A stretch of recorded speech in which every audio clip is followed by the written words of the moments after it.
Hey everybody. My name is Gregory MacMartin. I've been making games for 21 years, going on now, heading towards 22. Happy to be here. Hope you guys have had a useful conference so far.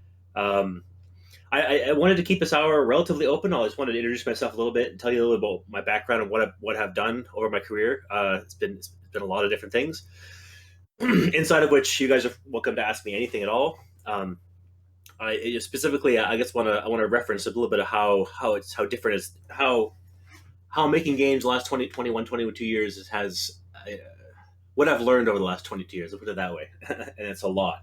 And I think that many of you guys starting nowadays are dealing with some of the kind of challenges that people making games nowadays, indie developers and whatnot, are completely different than the challenges that we faced back in the day. It's funny because you can look at my career and you can look at basically there's three different stages of my career essentially. When I started out of high school, um, and made a game with a bunch of buddies, and we knew nothing about how to make games. This was back in 1994. I made a game called Radix Beyond the Void, and we made the whole thing from scratch. It was a DOS game, right? So it ran from a DOS prompt.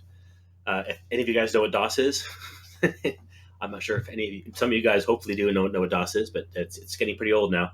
But essentially, we were an independent developer. We did get picked up by Epic sort of at the end, but but really we did everything ourselves. We paid for everything ourselves largely. So we truly were indie. And then I made another game called Aftershock for Quake, which is actually the very first expansion pack for the very first Quake video game back in the 90s. Once again, completely independently.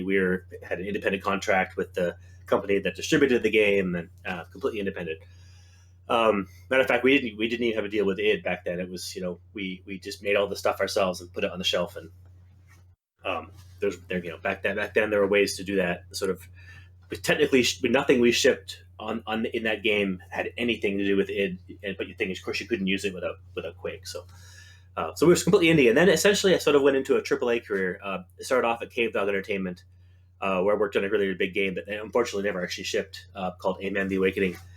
Some of you may have heard of, but it made big splashes at E3 in the late '90s and stuff like that. But then I actually worked on Homeworld and Harry Potter: Chamber of Secrets. And I worked on Incredible Hulk: Ultimate Destruction, Scarface: The World Is Yours, Lord of the Rings Online. I sort of worked on all these really big licensed AAA games and learned a crap ton. Every single project I learned a whole different pile of things, and then it led me to starting Interdimensional Games in 2006, technically, right after I left Radical. Started this company and started very small. It was by myself for the first couple of years, and then I brought my brother on. Slowly built the team. We built this gigantic game world that ultimately resulted in the video game called Consortium, which released in 2014. And we're now working on the direct sequel to that game, Consortium: The Tower, as we speak. And it's really, this particular project is the culmination of everything I've ever done in my career.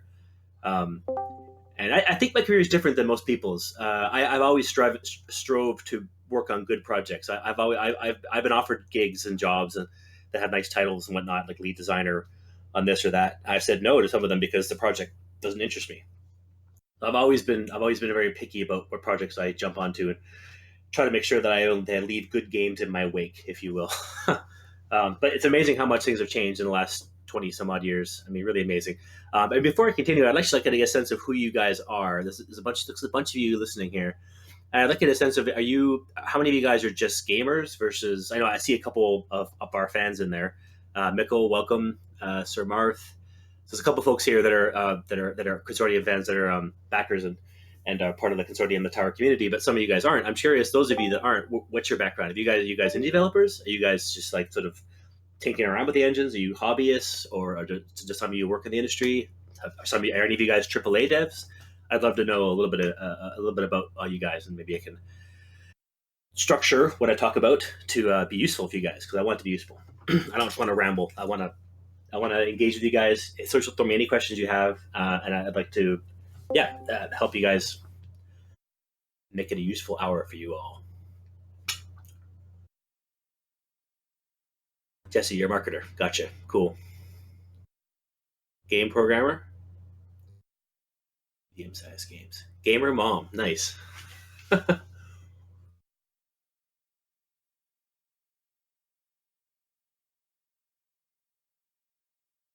modeler, 2D artist.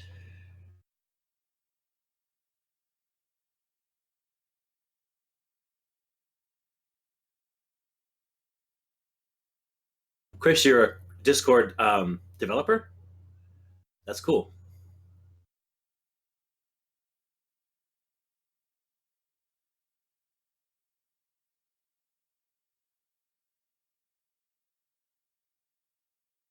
Okay, so some indie developers, 3D modeler, and 2D artist. Are you actually working on the game? Marker in gamers, game programmer, medium-sized games. Idea guy. What's an idea guy? Everybody's an idea guy. Everybody has ideas. Yeah, well, people, what are you doing, Sky? Or what do you consider yourself? Are you a hobbyist? Are you an indie developer? Do you work? Do you actually get paid by somebody to work on games?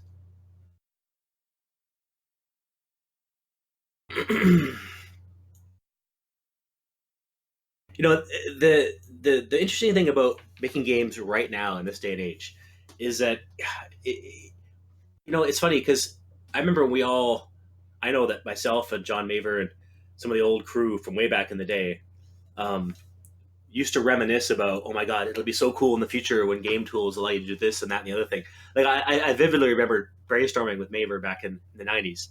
John Maver is some of you may know him as the CTO of Uber Entertainment. He led the Planetary Annihilation Kickstarter, and it was pretty much the architect of that amazing piece of software. Um, uh, Anyways, so we used to reminisce about how powerful the tools will be because back then in the '90s, you when you make a game, you sit down, you have to make everything. You'd have to make the editor, you have to build every single system yourself. There was no such thing as middleware. Um, there was no such thing. Hell, but there was no such thing as even video cards back then. Everything would run on the CPU. Quake and Doom and all those games just ran on just a CPU. There was no 3D graphics at all.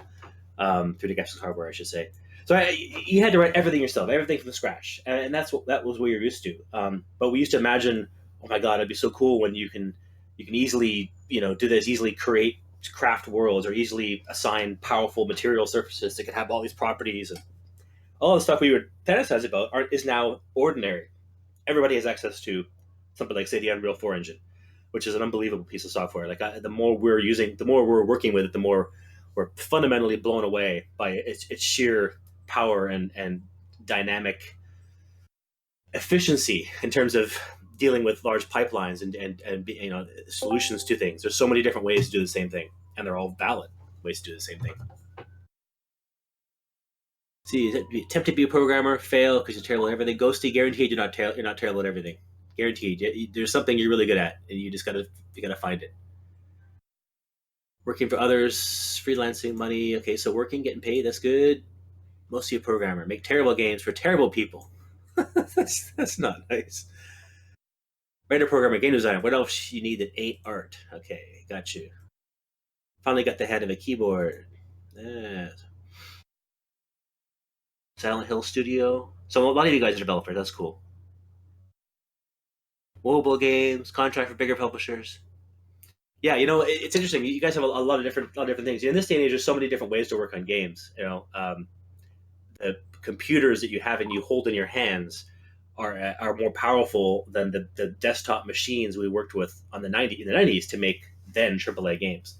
And that really is kind of a mind blowing realization. I mean, the problems we all face now are everybody can make a video game. Anybody can make a video game. Anybody could like poop out a video game in like a day or two, right? You just boot up an engine and you do a bunch of random stuff, and then you say, hey, compile executable. Hey, you have yourself a video game, right? I mean, it's technically easy, but now the challenges are the fact because everybody can make a video game, there's more and more and more of them out there, and therefore more and more people, more and more games vying for everybody's attention, and it becomes a very very difficult proposition. Now it's not you could make an amazing game, you can make the most amazing game ever created, but if you just toss it out there, it's going to be amongst all the other games, and there's going to be no way for anybody to determine whether that game is another random piece of crap game that was just thrown out without any effort, or whether it was is a a genius gem that needs to be discovered and played by everybody and reviewed by everybody. And that's a real serious major problem that basically is being caused directly by the tools and engines being made practically free, or at least very very easy to get your hand on. Unity and Unreal, and the others are all others are rapidly falling behind. The Amazon's Lumberyard and the Crytek and all those engines are anybody can download them if you have the hardware, right? So that's a real serious problem. I mean, the problems that didn't exist back in the day. Back in the day, it was just about could you make the game at all? Are you capable of being able to have this team that has all of these abilities, um, collectively, and to be able to pull off the difficult process of making a very complicated piece of software that ultimately also becomes a piece of entertainment in the end for the end user to sit down and play and enjoy and have it work and run and not have zero frame rate and things of that nature. I mean, there's extremely technical problems and technical difficulties that involved having to simply make a game at all, 10, 15, 20 years ago. That doesn't exist anymore at all. So the challenges are different. At the same time, it's still every bit as hard well, let's just put it this way. The challenge now is can you make a truly great game? So great that anybody that plays it will tell their friends how great it is and pass it on, pass it on, pass it on. Yes. It's good to be confident that you can do that. um, specifically with the game we're making right now, it's really quite exciting because I'm almost positive there's almost no one out there solving the kind of problems we're solving. Um, I've been obsessed my entire career with player freedom and storytelling at the same time. Yeah, I'll get to that in a second, Sky. What the problem specifically, and it really ties into what I've been trying to do my whole career. I mean, every game I've ever worked on, I've attempted to try to imbue some kind of narrative purpose to it, or to try to give us some. For me, I've always been obsessed with things like context. I mean, when I was making A Man the Awakening at Cave Dog, and we were doing all kinds of things right in that project. We really were. It was on track to be a fantastic game if the funding and the company hadn't pulled out from underneath us, like the rug being pulled out. We had the game fully running. We had a whole series of levels fully functioning and working, and it was pretty amazing. A very very epic first person sci-fi storytelling, really, but also action. So action driven sci-fi first person storytelling. Everything had context. The environments felt real. Felt like you were a real place. Does that sound like another game that came out in the late '90s and had an awesome sequel in the early 2000s? The Half-Life games, right? I vividly remember showing. Yeah, Skyrim's an RPG. This was more purely on the first-person action, but with a powerful story and a context and a narrative. Half-Life 1 came out in like 1999, and it made waves. I remember though when our team played it, we were like, hey, we're on the right track here. Our game's doing a lot of this kind of stuff, right? So it's really quite a tragedy that we weren't able to continue to move forward because we were on the right track. We were taking similar approaches. Half-Life had a great sense of place. When you start off, you're in that train ride and you got out.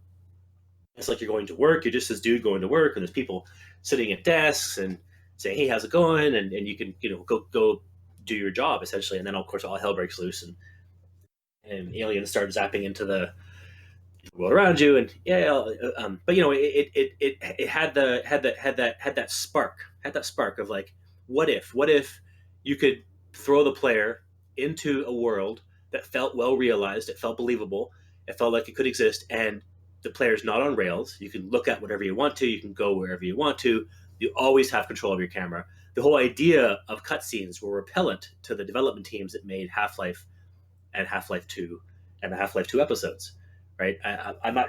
I know. There's some people still at Valve that made those games, but I think a lot of them have moved on, and that's a whole. That's the entire. In my mind, the problem of continuing to go down that road is what we're trying to solve ultimately, which is that imagine a world that's kind of simulated to a certain extent, that has a believable sort of a believable backstory, a believable everything you see around you has some purpose. It's not just a video game level. It feels like a place, has substance, and in addition to that, the context of why the player is in this world, why you are in this world, also makes sense and has purpose and backstory and meaning and context. So you're setting up the perfect environment to truly role play. And by role play, I don't mean typical CRPG stuff with leveling up and stats and numbers going up and up and up and up. I mean role playing is in actually truly role playing, like pretending you are someone that you are not, and trying to immerse yourself in that role. And then you watch. In our case, it's about being able to do that and have as many of the game systems as possible reflect and respond to those actions that you make. Reflect and respond to uh, what you decide to do, and have your decisions as much as possible. We're always looking for players' decisions, and we're trying to watch for them and have them be taken into account. So that's really the problem. Is like it's been an age old problem. It's I recall being at round table meetings at GDC, forever, and there's always a topic about. Always was the topic. It's changing now because games are actually proving that it's not actually the problem. It's kind of like saying that that back in the day when test pilots were trying to break the sound barrier, right? The idea being that nothing can go faster than the speed of sound, right? And of course, the sound barrier was broken, and then now it's sort of like light speed is considered to be the universal barrier. In many ways, it was always considered impossible to have true narrative, to have true, say, character-driven, linear-ish narrative working, playing well at all with a game that has actual typical gameplay freedom. The player can decide to jump and run and look at whatever he wants to, and complete control over his faculties, so to speak. And to have those two playing well together is always considered to be, oh, it's impossible, you can't do it. Hence, that's why you still see AAA games using the approach of cutscenes, right? I mean, a brilliant example is, really brilliant, the ultimate expression of that approach, the safe approach, is in Uncharted 4. I was actually just playing Uncharted 4 with my family last night, and wow, is it ever an entertaining experience? Like holy crap! I'm super impressed with the performances, the virtual performances of the actors. It's amazing. But and I'm also pretty impressed at how far they've taken the whole paradigm of combining cutscenes with gameplay. I mean, it really does. The whole thing literally feels like a film. It really does. It feels like a CG film that I am kind of controlling, and a part of making sure that it continues to happen, as opposed to suddenly, oh, the main guy dies.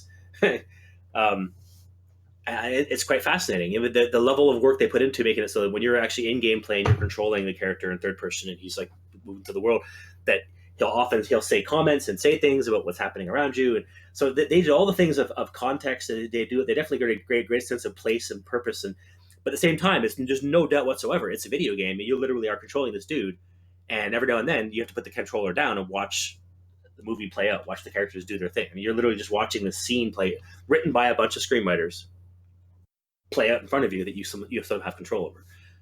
Which is a fundamentally that's extreme expression of where a lot of games are going, because ultimately the safest route, because it allows developers, producers to harness all the techniques that make Hollywood movies good, that make films good, that make good films. We've been honing those techniques for over 100 years. And so it allows game developers to rely upon all those techniques and do some amazing storytelling with cinematic storytelling. And I can't blame people for doing that. I really can't, right? But we're doing something completely different. Let me just tackle Ultima games. Some of that did pretty well. I have to admit, yes, actually, one of my favorite games of all time, Chris, is Ultima 4. I'll never forget the experience I had with that game. It was unbelievably immersive. Being able to walk around the whole world, go wherever you want to, um, and there was this meta story of you having to become the avatar, and you had to do these deeds in order to get the virtues. I mean, it was just genius. It was so fresh and original at the time. But emotions of storytelling. I mean, yeah, there's no doubt about it. I mean, the emotions on the people's faces, the virtual acting in Uncharted 4 is absolutely phenomenal. It's groundbreaking. It's the blinking and the subtle facial expressions and the people reacting to what other people are saying at the same time. Stuff like that is awesome. And yeah, funny. You joke, Skay. Yeah, sounds like you. Yeah, good joke. Um, Yeah, Bioware games, of course. That they're some of my most inspirational games for me personally. For some of us here, my brother and stuff, throughout the 2000s. I'll never forget playing Mass Effect One with my wife. Actually, we played through the whole thing together, and it was an incredibly awesome experience. In my opinion, the series started to go downhill. Mass Effect 2 and 3 became more and more just shooters, with less context, less meaning, and a lot of stuff that was happening. In my personal opinion, some people think the Mass Effect 2 is better. I mean, sure, it's more fun combat, I guess, but oh hell yeah, KOTOR. KOTOR, Knights of the Old Republic was the first game I ever actually fell in love with a virtual female. No joke. Totally had feelings for that character, all driven from the game mechanics and the game systems working extremely well. Um, so there's many games that do this. Fallout, of course, Fallout. I played Fallout 3, finished that game. It was awesome. I love the twist ending and the different endings you get from. I never did play. I haven't played Fallout 4 yet, just because it feels like Fallout 3 plus plus plus, and I feel like I've already been in that world. I mean, I think one of the things that I'm particularly passionate about, in addition to just simply making games that blend storytelling and player freedom, uh, are games that, well, particularly the world we've created. I mean, part of what the Interdimensional Games IP Consortium is, it's not just its video game IP. It's a world IP. We spent years world building. There's so much lore in our game world. It's frightening. I mean, there's hundreds of news articles, a huge in-depth timeline, and dozens upon dozens of characters with deep backstories, and all interrelated, interconnected. Ultimately, it's a world where we've actually solved a lot of the problems facing humanity today. We have There's space stations in orbit, and we live on the moon, and we live on Mars, and we've solved the energy crisis. We've cracked the energy problem. We've solved the food problem. Most militaries have been disbanded. That's actually the reason for the consortium's existence. The consortium is an organization that's essentially a global peacekeeping, more than global. It actually also polices the orbit and the moon. But essentially, a huge peacekeeping organization tasked with maintaining global peace and protecting the Earth's environment at all costs. So it's a pretty darn bright place. It's not a utopia, not quite a utopia, but it's getting there, and it's sort of the player's role, if you will, to try to keep it that way, if you will, to deal with some serious problems, and the biggest problems the consortium's ever dealt with. Uh, so that's part of what I'm really passionate about, and why I'm kind of sick and tired of death and destruction and post-apocalyptic wastelands. Right? I feel like I've been there and done that many, many times, and it's not a particularly big escape fantasy for me to be in a world like that. It's not particularly appealing to me personally. As much as I really, really, though, obviously respect the hell out of Bethesda and all the games they've made. I've been a fan of them since Elder Scrolls 1. I remember playing the very first Elder Scrolls game in the 90s. And I'll never forget the experience I had of being in a dungeon and hearing the sounds of the zombies around me and scaring the crap out of me. I remember I had a lot of fun with that game. I've been Daggerfall as well, played tons of. But anyways, let's go back to what my overall point here is as awesome as, say, Uncharted 4 is from a production standpoint of blending storytelling with interactivity. Yes, there's no doubt that they do that game is interactive. There's no doubt whatsoever that you get to, you're the one that's causing him to climb, and you're having to look for where he can climb up to, and having to solve puzzles, and there's thinking and there's interactivity all going on there. No doubt about it. But player freedom you don't have. So that's it's the fundamental thing that differentiates, say, a consortium game, or say Deus Ex, the original Deus Ex, to a certain extent, and some of the other games that say KOTOR. I think it's a good example as well.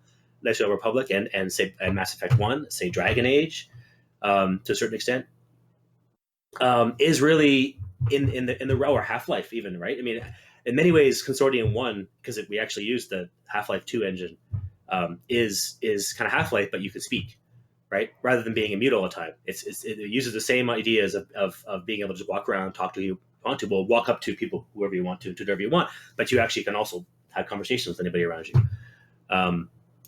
So anyways, the fundamental difference is about the fact that you have freedom within the story itself, right? The player has absolute agency all the time, and you can make choices and decisions that actually have a direct impact on how the narrative unfolds, as opposed to the narrative being this well-structured thing that a screenwriter came up with, and every single human being is going to experience that the same way. When you play a consortium game, the story is largely determined by what you bring to the table. You bring to the table being your brain, your preferences, your likes and your dislikes, your play style, what kind of gamer you are, all that stuff all feeds into how the story unfolds, um, and how yeah, where it goes really. I mean, in Consortium 1, which is best described as, which is now on Steam, it's been there for a couple of years, you can describe that game as a murder mystery on a plane in the future. But the interesting thing is that you can actually finish the game and have not solved the murder mystery. You can technically not find who did it and get to the end, no problem. And as we've determined, as we realize, most people have actually gotten to the game with that ending because it's actually pretty hard to solve the murder. You actually have to work for it. We don't hold you by the hand. We don't just say, do this, then do this, then do this, then do this, then do this, and then you'll solve the murder. No, we simply say, you're capable of solving the murder now. Go attempt to do it, right? And then you have to go. It's up to you to go and talk to who you need to talk to, say what you need to say, and explore and search and stumble upon the answer. I mean, there is a way to definitively solve it, and many people have. And the funny thing is that you put together all the feedback you've gotten. Some people think that it's too easy, but other people, the vast majority of people, aren't able to solve it. They pick the wrong person, right? So it's an interesting problem. And now with the tower, we're taking it one step further, really, because we're allowing the player a great freedom of exploration as well as the freedom of being able to make choices. That's really the key difference between the game we're working on right now, Consortium, the tower, and the original Consortium. Is that the original Consortium, the entire game took place aboard a massive triple-decker aircraft, futuristic, kind of like Air Force One on steroids, built-in defense lasers and rockets and seeking missiles but the whole game took place aboard that aircraft, right? So it was all in very small, very dense location. Lots of people. You could talk to everybody on board it, and 4,000 lines of recorded dialogue. And it was a very fun, dense narrative. It is a very fun, we think, very fun, very dense narrative experience. But the tower takes place aboard a gigantic skyscraper, 1.5 kilometers tall. This massive thing that literally is built on top of the River Thames in London. And so there's massive environment. So you have the freedom to explore that environment as you see fit. It's not completely open. There are some like locked doors and places you'll be gated and stopped, but it's still massive, and you're still able to really explore it in a non-linear fashion. And how you explore it, where you go, and what you do in what order will all have an effect on how the story plays out. In addition to who you talk to, whether you talk to anything at all, whether there's so many things now relied upon player action to have the story unfold, that it's just going beyond Consortium 1. And we think it's going to provide for an amazing experience because it's a very personal experience. I mean, every single person that plays the first game will never have the same experience twice. It's definitely impossible for any one person to have the same experience as somebody else. But it's going to be even more so for the tower. I think streamers will have a heyday and stuff. If you watch anybody play the tower in a YouTube video or something, every time you watch it, you'd feel like a different game almost, right? Depending upon their style. Like, do you feel like talking a lot? Do you feel like shooting a lot? Do you feel like sneaking a lot? Do you feel like flying and exploring a lot? Each of those, you can do all four of those to a great extent. So anyways, yeah, let me see what you guys have been saying here. Gothic Elder Scrolls. Yeah, Gothic was great. That's a game I missed. I've been familiar with that game, I know they've been coming up for years. I've heard some great things about, especially the first Gothic, I think.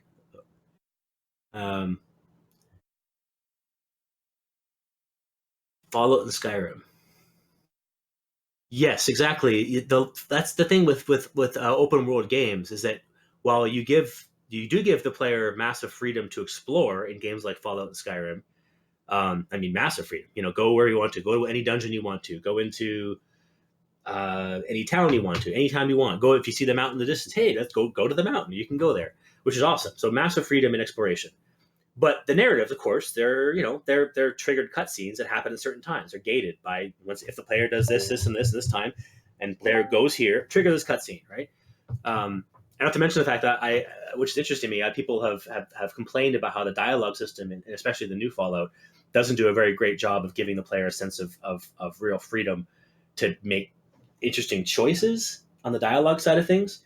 This is hearsay. Keep in mind, this is just what I've read a lot about the game. I haven't had time to play it, but I've heard a lot of people tell me, and I've read a lot about the fact that it seems like the dialogue system doesn't have a lot of depth to it. I guess you get these different choices, but they really don't make that much of a difference.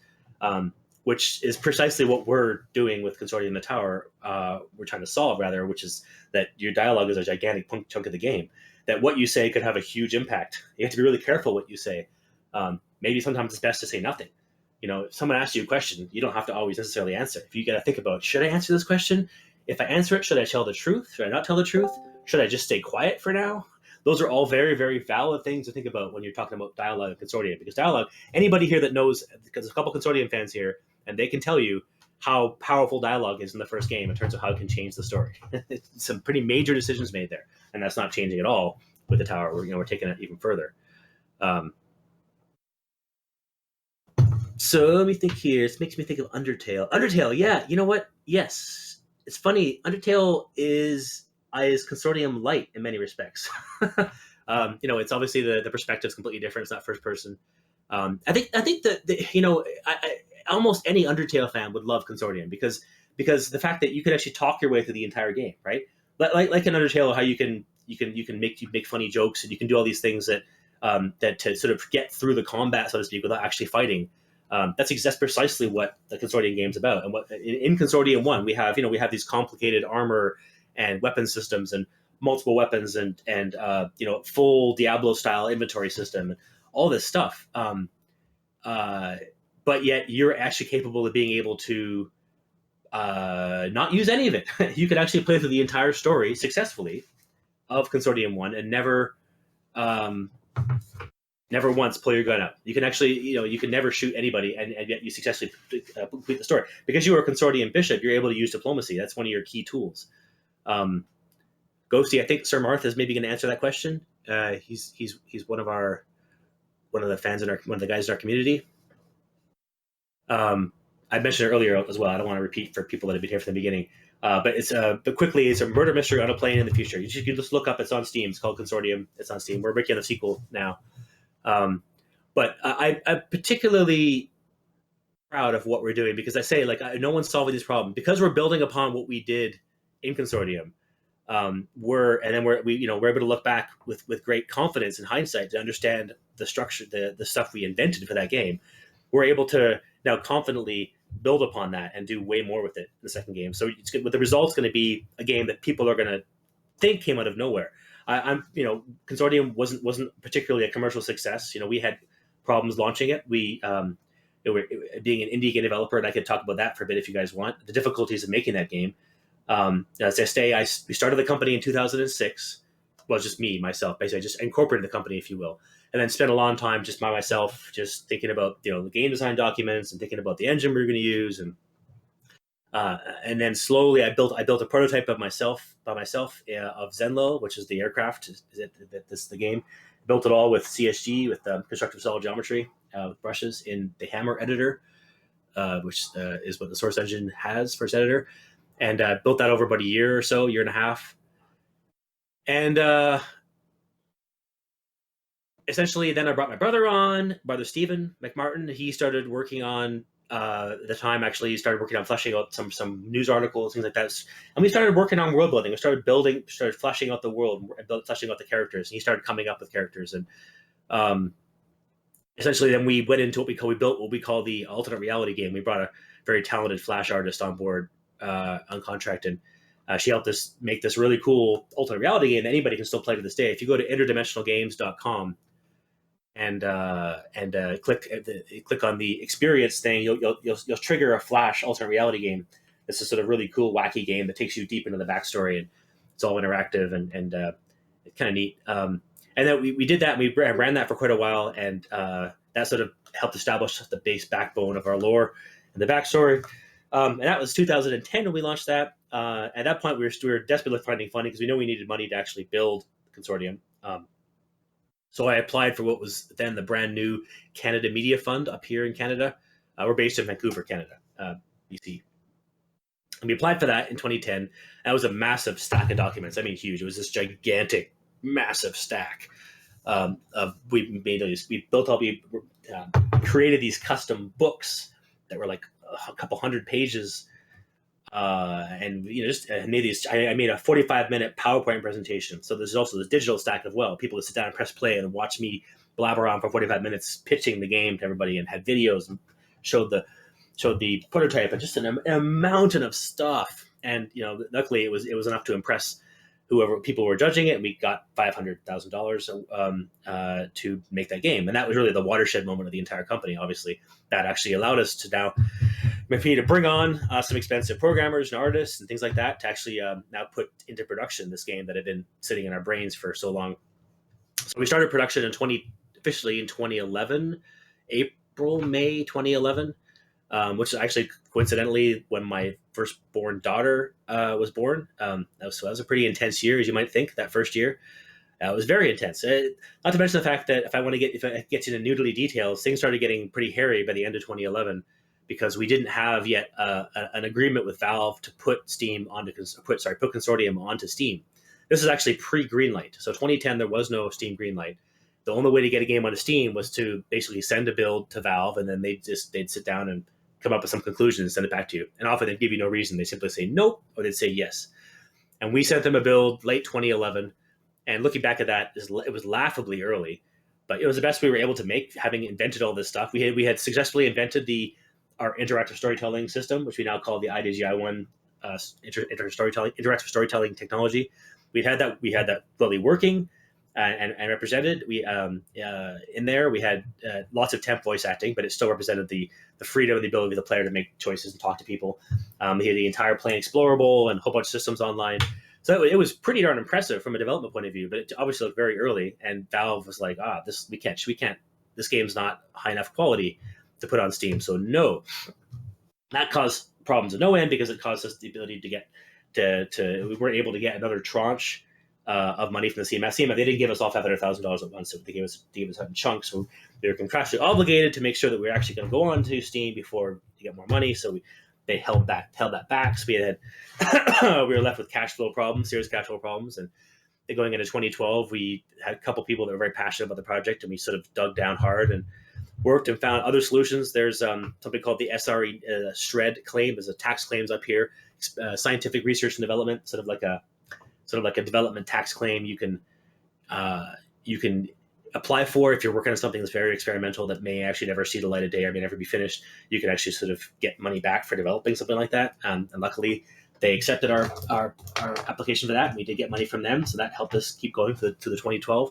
But it was still pretty nasty year. It was a pretty tough year. By the end of 2012, we knew we really did need, even if we've got the rest of the CMF money, we knew we were going to need more to finish the game we wanted to be able to finish. We didn't want to ship a completely broken game or half-finished game or what have you. I mean, the thing about a story-driven game is that obviously it's much easier to make a multiplayer game where you can sort of make a couple levels that work and you have a really good network architecture. You're able to ship a multiplayer game really early because the fun comes from interacting with other people, other human beings.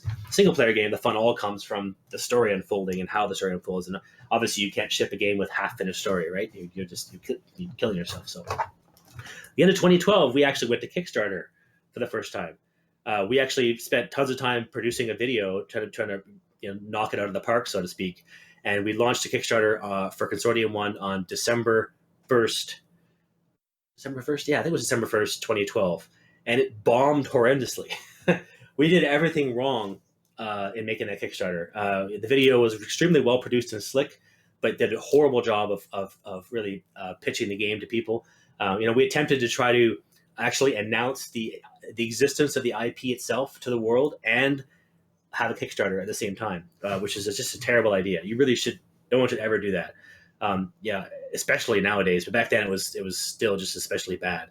I was still kind of stuck a little bit, and I had come from the AAA side of things where you keep everything secret and you make sure that announcement is as powerful as possible and everything else. And quite frankly, people had never heard of Interdimensional Games, and even though I'd worked on some big games before, my personal name hadn't been, no one really knew who I was. So there wasn't a lot of there wasn't any celebrity factor at all with our Kickstarter. And so our video was kind of like, this is going to be an amazing game. And we hinted a lot of stuff. We didn't show enough, and so it horrendously bombed. But then we went back to we spent a couple months. We weren't giving up. We were like, okay, well, this sucks. It certainly hit the morale. The morale of our team was pretty broken.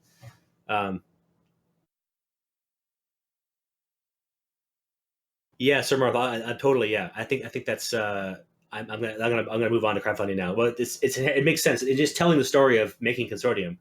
Crowdfunding inevitably comes into play. So we did go back to Kickstarter. A couple months later, we rejigged our pitch entirely, and actually, it was much more lower fi in terms of it had less production slickness to it, but kind of just was straightforward and told everybody what the game was, and here's what you do, and here's how it works, and here's what we got done so far, and need your help to finish it. And it was successful. We raised more than what we raised. According, officially it was $75,000 raised. We're asking for 50. That was good. And part of the problem, of course, with the first one was we were asking for 250K. So that was being able choosing the right number to raise is certainly a super key. And I mind you that's kind of what we really would have liked to have had, of course, right? The 50 was the absolute bare extreme minimum. So yeah, that when we were successful, that did still allow us to keep the team engaged, and we cranked all through 2013 to eventually get the game done at the very end of 2013, and we were able to launch 2014. But we launched the game was not perfectly debugged. I mean, it was an extremely experimental piece of software. I stand by the statement that I don't think there is any game in existence that gives the player more freedom of choice and decision making. First-person game I'm talking about than Consortium 1. There just isn't. I had made many games before, but I'd never worked in a game like that. And testing it was an absolute insane nightmare, as you might expect. There are so many... Sorry, Sir Marth, yes. I had a pen and I'm clicking it.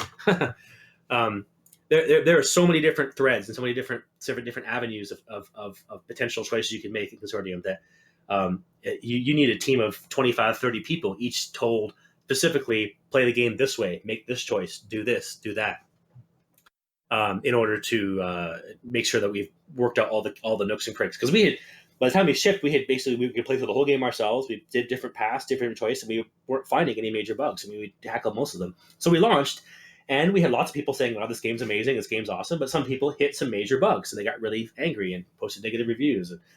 And one particular very infamous thing. I'll get back to the crowdfunding in a second here, but one very sad thing, and this is just a word to the wise: never, ever, ever, ever, ever, ever launch your game like outside of early access. And we considered doing that, and in hindsight, I would totally have done that. I would have soft launched the early access just to help because we didn't have the testing resources. I would have called upon the gamers who were into testing to help us out. But the point is that GameSpot, they hired a guy to do a review for our game, and the review went out. It was on the website, on the GameSpot website, literally like it was something like we launched on a Tuesday, and that review was online Friday. So this guy was slogging through the very first build. But on Friday, we uploaded a new build to Steam that fixed the major bug that he complained about in the review. So think about this: our review goes up talking about major game-breaking bug, and but had that no longer anybody would get if they actually went and bought the game and downloaded it, or anybody that got anybody that booted the game up and started again would never have that bug was gone, right? And it still sits there to this day. He still talks about that bug existing. So it's kind of sad. It's like if we had just simply waited one more week and that bug had been found, that review wouldn't have been that negative. It would have been up in the 70s. And so it's really amazing. It's a chain reaction. It's amazing what the smallest, tiniest little error can cause such a massive, almost company destroying problem, right? Yeah, posting bugs is negative reviews. Exactly, Ghost Steve. And that's the thing is that consumers and gamers that don't know anything about game development, which is most of you guys is not the case, don't understand, right? They just go, I paid money, I want good entertainment. You get my money, you give me good game. That's all they think about. So they don't, in their mind, if it's a bug, it's a bad game in some ways, right? So yeah, it's unfortunate. So that's things we just got to deal with. What challenges do you face while campaigning when you fail? Do you mean when you're saying Scala Tavito? You're saying that for the second Kickstarter, when we were coming back a second time after having the first one fail, do you mean? Yeah. So, it's interesting. We basically, in our mind, we were making this game no matter what. We did not run that first Kickstarter to like validate our concept or to think is there market interest in our game. No, quite the opposite. We ran it just as a desperation to make money, right? We needed to raise some capital so we could all pay ourselves to keep working on the game. And so from that point of perspective, it was like we were driven to make it. So the pitch, everything all came from that point of view. And everybody that saw the pitch was like, oh, now I get it. Oh my God. Why didn't you say this the first time? Yeah, here's my money. We did a much better job of communicating ideas. So campaigning the second one was easier because the pitch video was much better. And we could simply just put that pitch video in front of people and they'd get it. Everybody would get it. It also helped that we had Rock Paper Shotgun behind us at that point. They had played a build and they really liked what we were doing. Adam Smith was our first original guy that played the game and then wrote about us there. And they really loved what we had done even at that stage. And so they actually ended up RPS is awesome. They actually ended up being the number one referral of backers for the Kickstarter campaign that was successful in 2013. The 2013 successful campaign. The RPS was at the very top in terms of where people came from to the Kickstarter campaign to back us. Number one was RPS. So highly recommend. If you're making a PC game, you think it's really groundbreaking and really cool, try to get their attention. And if you don't, contact me. If you have a really awesome PC game, that has to be awesome. I'm not going to throw every single person that comes at me at them, but they will listen to me. So if one of you guys has a genius PC game that you're desperate to get attention towards, shoot me a message and I'll see what I can do. If I agree with you that it is, I'll happily try to get that in front of the RPS guys because they could be your saving grace. They really could be the link, because anybody the cool thing about RPS is those guys are respected amongst journalists, right? So if RPS writes about your game, then there's a really good chance that the other people will pick it up as well, right? It's like a domino thing, really. Well, once one falls, like, oh, hey, RPS wrote about it, must be good. We should write about it as well, right? And it's just sort of kind of a bit of a chain reaction at that point. Sir Marth, hell yes, definitely. The Steam reviews. I mean, they've already classified. They've already changed it so that there's new reviews versus all of them all together. But they should be phasing out or doing something with the ancient reviews that are no longer valid at all, right? There's still a massive pile of negative reviews of Consortium based on the build from the first couple of months. I mean, a massive pile of people that just marginally hit the major bugs or hit all the problem areas and didn't like it very much and posted so, which is fine. But now that's irrelevant. That stuff, anybody that reads those reviews is being misinformed. So yes, desperately, they need to be fixed. Yeah, after release. Obviously there's even early access reviews, right? If the game's in early access, you can still write a review, and that review still gets included when the game goes out of early access. So it's kind of broken too.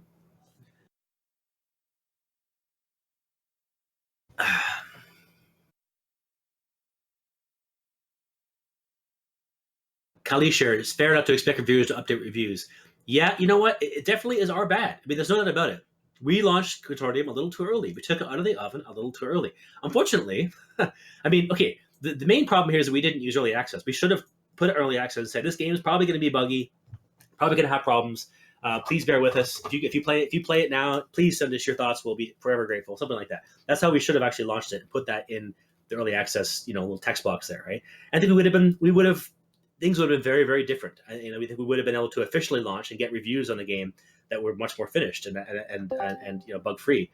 I think things would be very different now in terms of the difficulty we're facing in terms of being able to continue to make the games we want to make. But to our credit, we really had no choice. No matter what, we had to find some way to make money from the game because we were out of money completely. And it technically was done. All the content was there. Everything fit well together. We were able to play through the whole thing multiple times. I mean, like most games these days do launch buggy, right? Early access or not, most games launch buggy, and it's up to the developers. Usually, it's just a matter of once the games are out in the wild, then patches are issued and things like that. Jerry, it's just an unfortunate reality of making video games, particularly making very complicated video games. Sir Mark, thank you. I'm a very fidgety human being, so if there's a clicky pen, I'll tend to grab it and click it.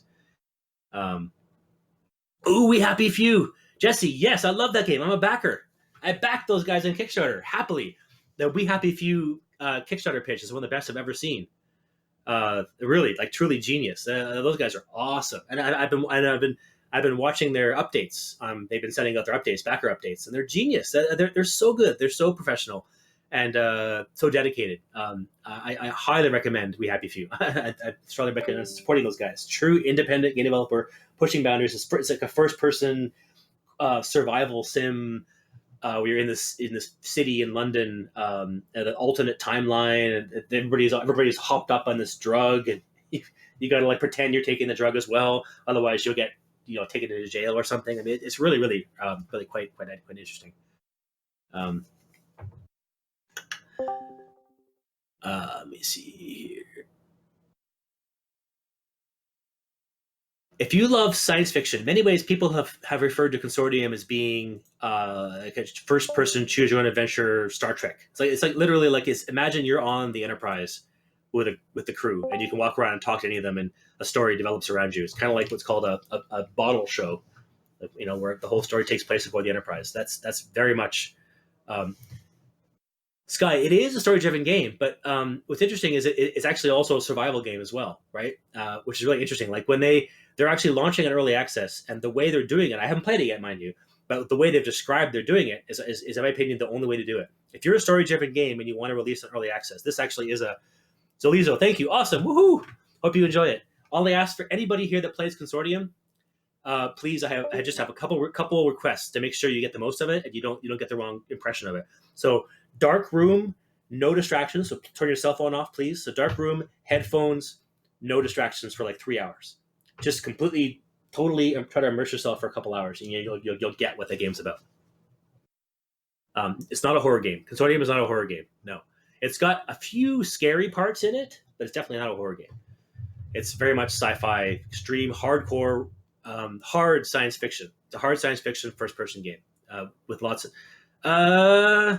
there's like one jump scare at the very beginning in a dream sequence. There's like a dream sequence at the very beginning of the game, Sky. But don't worry, it's just a dream. You wake up and it's all good. It's just like like a nightmare kind of thing, but like any dream sequence. But mostly no jump scares. Yeah, Sir Marth. Yeah, it's not as nasty as some of the horror games do it now. Put it that way. It's not a horror game jump scare. Okay, so the topic is really good one. I'm almost out of time here, it looks like, but the topic is really good. How do you do story-driven games on early access? That's a really, really good question. And I think the We Happy Few guys are doing a fantastic job at that, which is basically that they're not including a lot of the story content in the version that you're going to get with early access. So it's not like you're going to see half of the story then it stops, right? I think what they're doing is they're going to have some elements of the story there, but largely it's about how long can you survive, because they've got this whole survival system built into the thing where you've got to eat food, and you've got to somehow survive in this town, in the city, with people that are taking this crazy drug, and you've got to craft things, and you got to find stuff, and you got to scavenge, and so I think there's an entire exactly, so Martha, systems test. So you got there's an entire set of systems that they want players to start playing, and that in and of themselves they're fun and they have entertainment, so they feel that it's justified to, at the time where it's worth now, selling it, because it's still entertainment in its own right. It may not have the story yet, but it's still an entertaining experience, so that it's justified to put it early access. And I think that's great. I think that's a fantastic approach. And then the idea being that they're continuing to work on the story, and that when they come out of early access and they release the official 1.0, then the story is all there as well, right?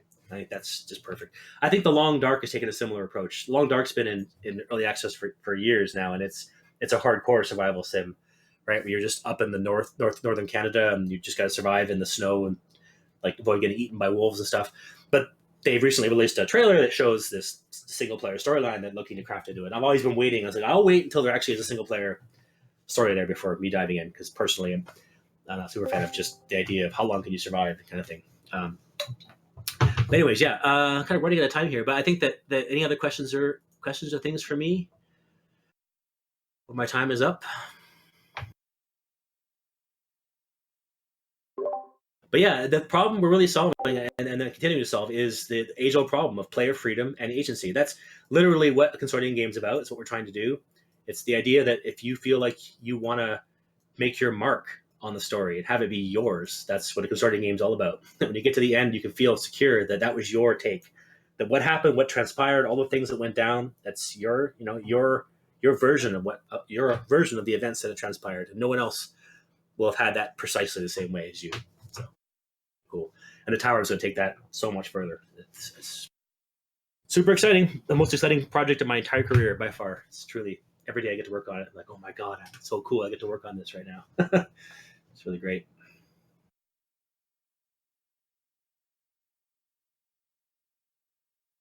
Has anyone really been far, even as decided to use, even want to, what?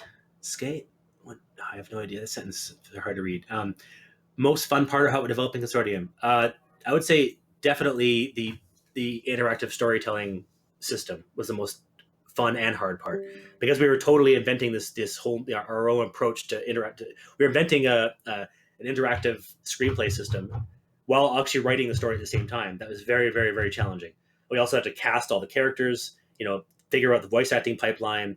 There's 4,000 lines of dialogue we had to record. So I'd say it was extremely challenging, but also very, very rewarding and fun, because when things started to come together, we're like, oh my God, our game's coming alive. All these people, the voice acting, we had amazing voice actors. The characters came alive in front of us, and it was awesome to actually be able to talk to them with our system. The sort of seamless chatting with human being stuff that our game has. It was so much fun to actually play.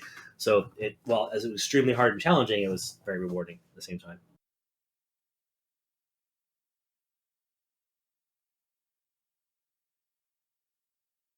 Anything else, guys? Yeah, it was my pleasure. I hope there's something useful in that talk for you guys. Hope it was interesting. Thanks, Ghosty. Cool. Much appreciated. I appreciate the opportunity. Jesse, this is a really cool idea. You should do another one. Keep doing it. I think this is the future.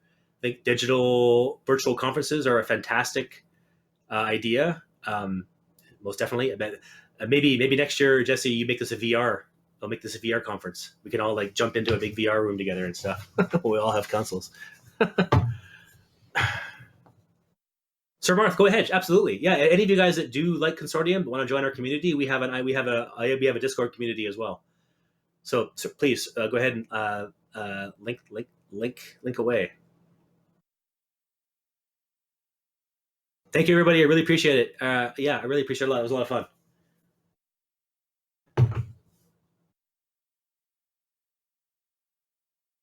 On my behalf, if you want to link Sir Marth, you want to link everybody to everything, link to the community forum, to the Discord, we have all that stuff. Please do so. Awesome.